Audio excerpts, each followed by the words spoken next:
sa Dakutan Elementary School na diskubrehan nga ginpangransak, laptop, kwarta kag iban pa nga gamit nagkaladula. Ini ang gitutukan ni Kim Salinas. Guba nga kandado, bukas yung hulot klasihan kag drawers, kag naglinapta nga gamit. Ini ang naabtan sa mga manunudlo sang Dakutan Elementary School sa Duangas kahapon sang aga. Si Ma'am Belen nakibot sang ginhambalan nga bukas na ang 15 tanan ka mga classroom sang ila bulutuan. Mama, ang classroom mo ga inukay. So pag ano ko ang akon nga padlock, wala na, nagtupa na siya sa may salog. Tapos ang akon nga mga drawer, open na siya.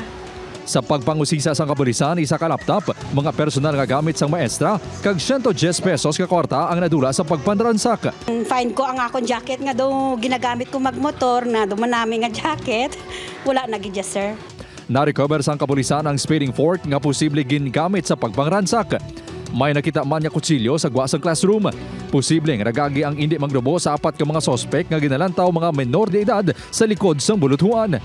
So butang balon sa isa ka oras nga time span kung isipon naton kung isa la katawo o kung tatlo katawo lang nagubra hindi nila mahimo nga buksan tanan-tanan nga base mga bag-o nila nga mga membro, pero sa mga pangidaron ang sa mga previous naton diri is more on minors, mga 16 to 17 ang nagaobra sini. Ginalantaw sa kapulisan kag barangay nga posible residente man sang barangay ang nagpantransak.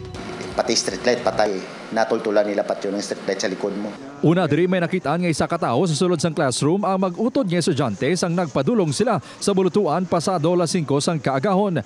Ito mambayot niya. Kulot buhok. Gaano sa nakita niya sa? Gapungko lang sa gatubang sa may bintana. Plano sang barangay nga i-extend tubtob alas 5:30 sang kaagahon ang duty sa mga tanod agud malikawan ang kaangay nga insidente. Upod Kermel Porquia, Kim Salinas, 1 Western Visayas.